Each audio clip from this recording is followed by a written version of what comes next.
Back again after Christmas, lovely jubblies, more games for 2012, got them in 2011, they're getting reviewed now. Well, some will, probably will. First one I got, The Adventure of Tintin, The Secret of the Unicorn. I got this on a deal actually, I got the entire, you know, the old 90s cartoon series, got that as well. Excellent series. On Blu-ray, got that with this, about 30 quid. Excellent, excellent. This is based on the film, not the series. It's a platformer, it's usually movie tie-in. It's quite a lot of fun, yeah, quite enjoy that. Second up, I actually got this back in November. That first. Assassin's Creed Revelations, and as usual,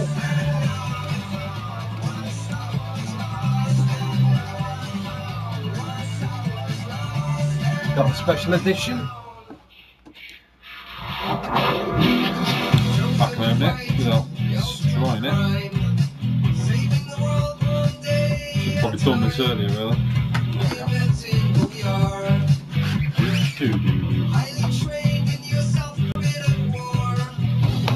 Goes with the lid. You can't see that.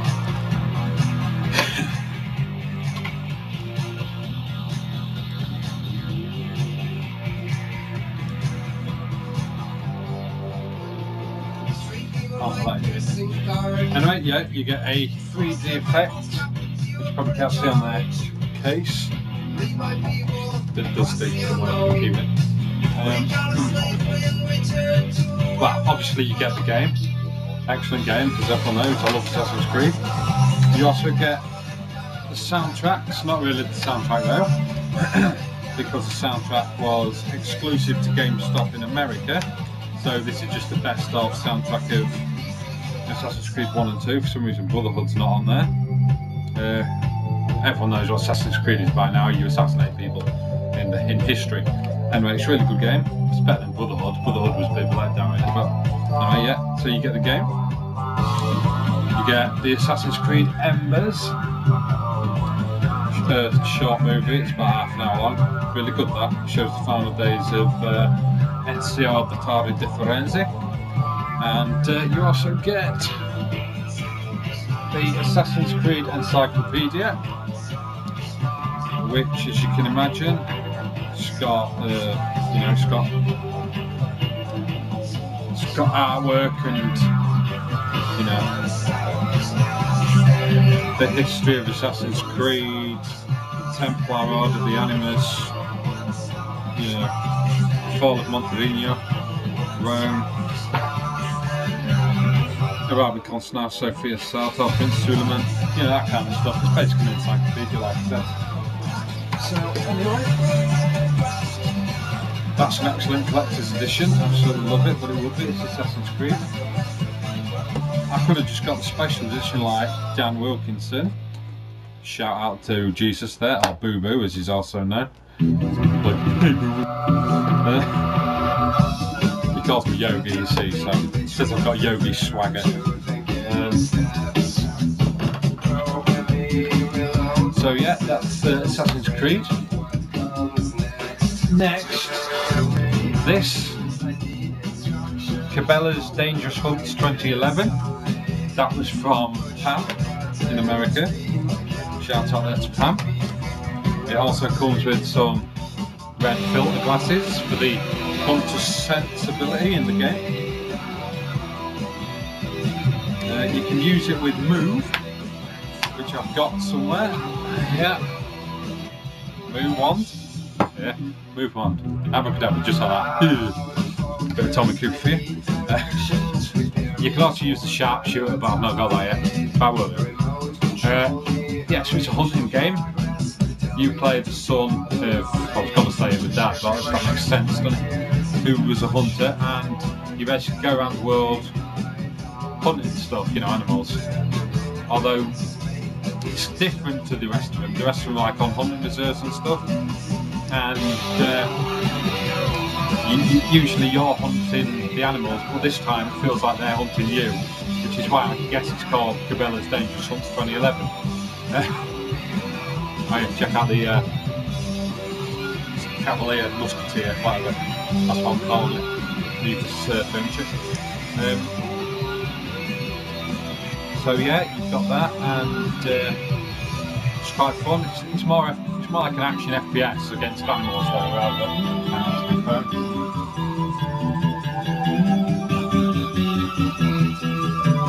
back in a second.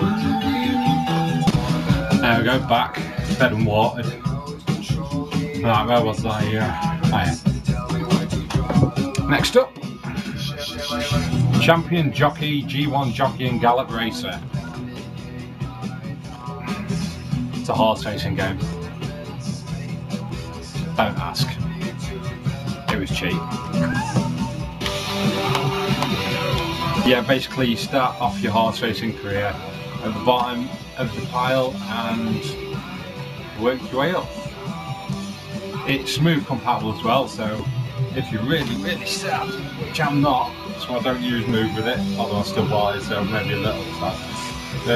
Anyway, yeah, you can also get your Move and go like that with it to make the jockey go, to make the horse go. But I don't do that, I just use controller because I'm not mental. Anyway, that's enough about Champion Jockey. The Cursed Crusade. This game is just, well, I don't know, it's like a budget Dante's Inferno. As you remember, Dante's Inferno was awesome. My personal game of the year in 2010. But yeah, because Crusade, you play a Templar, and who's is he French or is he English? French probably. Yeah, French. And you've also got a mate who's, wait, you don't actually know him, you're just like a mercenary Templar, and he's a mercenary as well, and you team up. Turns out you've both got evil demon powers that you can use to win sword fights. The controls are a bit clunky, and the graphics are about average, but like I say, it's not a bad game. It's better than a lot of people say.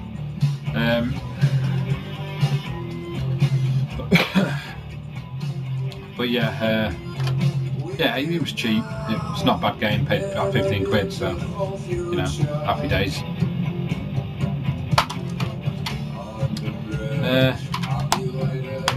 And the way they act in it as well, there's like a serious bromance in that. Anyway, moving on. Deus Ex Human Revolution.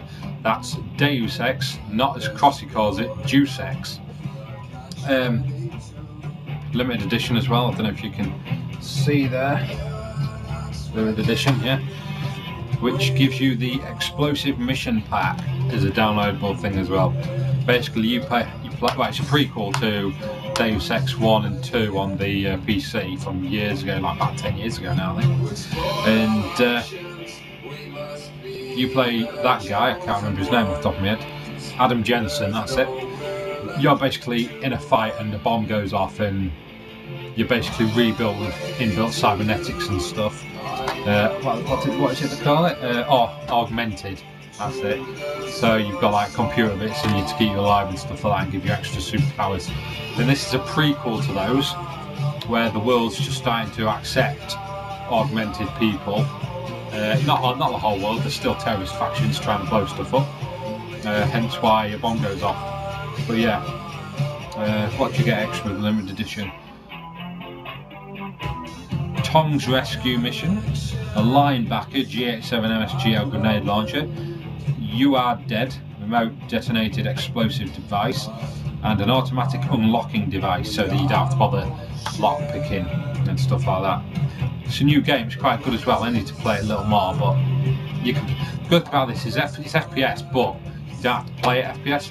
You can play it stealthily as well. So you don't. In fact, there's a trophy for getting through the entire game, killing no more than 3 people. Or is it killing no people? I don't know, I'll find out later. Bosh! Dead Island. Dead Island, Dead Island, Dead Island. this is a zombie game on the tropical island of Benoi. There's a zombie outbreak, and well, as zombie outbreaks go, they start overrunning the island, and you're one of the survivors who's, as usual, immune to the disease. So you pretty much have to do everything for the rest of the survivors who aren't immune. You can play as one of 4 survivors. It's not a bad game. It's got quite a lot of an RPG element, which means you've got to like upgrade yourself, and you can upgrade weapons and build combo weapons and stuff like that. And you can play it online as well, 4-player co-op. I've not got around to it yet. Me and Chris are supposed to be playing it, but he's never online because, well, he's got more hours of work than me. But yeah, we will play eventually. The graphics, it's not a big company, Deep Silver, so the graphics aren't top notch, but they're pretty good. And it's when the music's not playing and you're just like in a jungle and you hear the screams of zombies and everything like floating over the trees. If you're playing it on your own without someone else to talk to, it can get a bit unnerving, especially in the dark. Not scary, but well, it will be for some people like Vicky Ward because she's a big wuss. She was telling me earlier, right? She was playing Resident Evil on the DS, Resident Evil Deadly Silence. Bearing in mind the DS screen is about what? That. Then she got scared at the beginning when Jill first sees a zombie biting Kenneth's head off. She got scared of that and turned it off and went to play the Simpsons game instead. I don't know, women.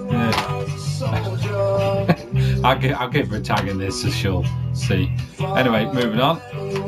And I know a lot of you will know this game. The Elder Scrolls V Skyrim. I can't hear the name without laughing. Okay. Anyway, yeah, it's an RPG game, first person. It's a fantasy style game. It's meant to be really, really, really good, but I've played it and it's average. Ben Corbett loves this. Dan Wilkinson loves this. Surprisingly, even Crossy enjoys it, and I really didn't think it'd be his kind of game, but it is. It's learn something new every day, don't you? It does. This is just the normal edition because the collector's edition was about 130 quid, and the only difference was it came with a dragon statue. Anyway, all of them come with, I have to fold it out, a Skyrim map on like imitation parchment. It's got places on it like Jarlmatch, The Pale, Windhelm, Whiterun, Riverwood, Rorikstead, you know, that kind of stuff.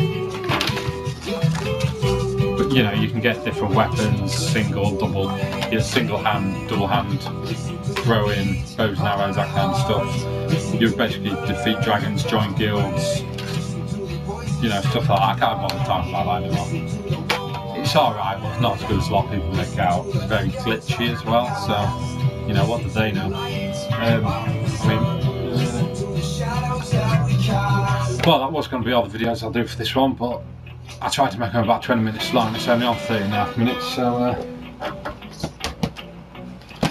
I'll bang on to Gran Turismo 5 Collector's Edition.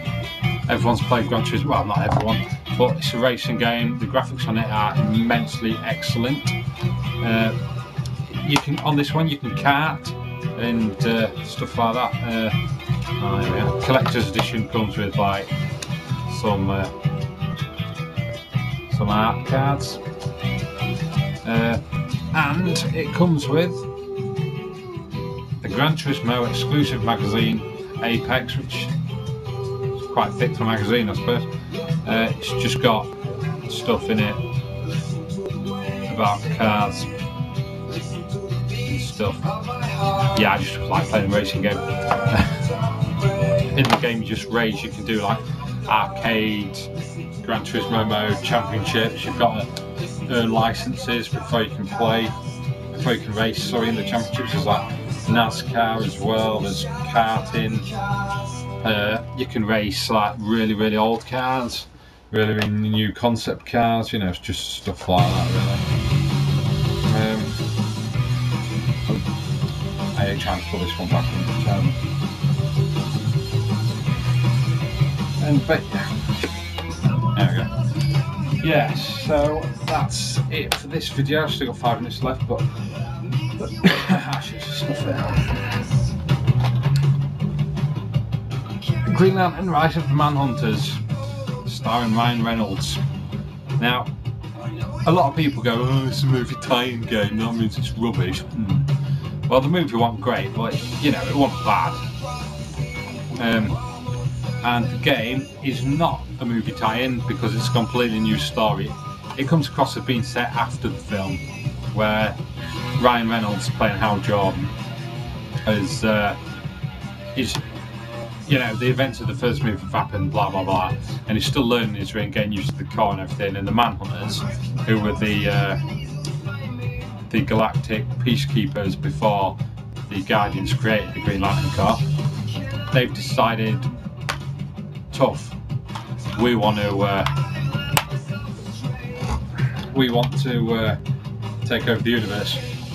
Now there is a twist ending which I won't give away, but someone is working them in the background, so it's a good game. It's cool. I mean, you can play it in 3D as well, which is why I think the 2D graphics aren't quite as good as they could have been.